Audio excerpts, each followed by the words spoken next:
নমস্কাৰ, মই ৰাজীৱ। আপোনালোক সকলোকে মোৰ ইউটিউব চেনেল গগৈ জিকেলৈ স্বাগতম জনাইছোঁ।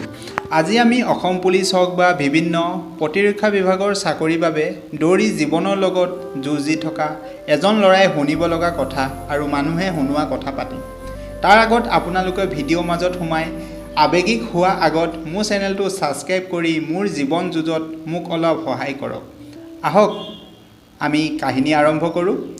এজন ল'ৰাই যেতিয়া আৰ্মি বা পুলিচ চাকৰি এটা সপোন দেখে, সেই চাকৰিটো তেওঁলোকৰ বাবে অকল আৰ্থিক পৰিস্থিতি সবলৰ সপোন নহয়।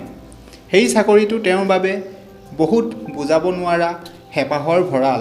যেতিয়া এজন ল'ৰাই আৰ্মি বা পুলিচ হোৱা সপোন দেখি দৌৰা আৰম্ভ কৰে, তেতিয়া কিছুমান মানুহে কয়, এইবোৰ কৰি লাভ নাই, তই ক'ত পাবি চাকৰি। তেতিয়া সেই ল'ৰাজন ভাঙি নপৰে। তেতিয়া তাৰ ভৰিত শক্তি আহে দৌৰিবৰ বাবে। ডিফেন্সৰ চাকৰিৰ বাবে যুঁজি থকা এজন ল'ৰা বহুত মানসিকভাৱে শক্তিশালী হ'ব লাগে। সেইবিলাক কথা বাপেকৰ পইচাৰে তিনিআলি দোকানত লেকচাৰ দিয়াসকলে ক'ত বুজিব। এজন ল'ৰাই যেতিয়া 4-5টা ইণ্টাৰভিউ দি অসফল হোৱাৰ পিছত একো নাই, আকৌ ভালদৰে দিম বুলি ৰাতিপুৱা আকৌ সদায় পুৱা 4 বজাত দৌৰিবলৈ উঠাটো কম সাহসৰ কথা নহয়। কিন্তু প্ৰথম অৱস্থাটো ইণ্টাৰভিউ দিব গ'লে অলপ মানুহে ভালদৰেই কয়।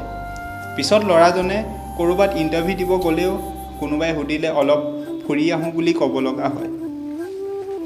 আকৌ যদি কেতিয়াবা পিঠিত বেগটো লৈ বেলেগ কামতো ওলাই যোৱা হয়, তেতিয়া মানুহে কয়, ঐ ক'ত আছে এইবাৰ কিবা হ'বনে, নে আকৌ থুটমুট চেলেকি ঘূৰি আহিবি, হা হা হা হা।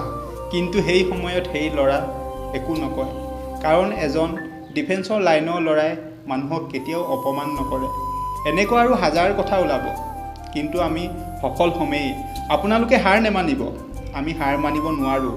দৰকাৰ হ'লে আমি আকৌ মেট্ৰিক দিম, আমি বন্ধুক ল'মেই।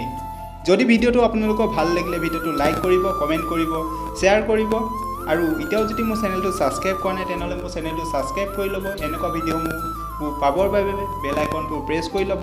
জয় হিন্দ, জয় আই অসম।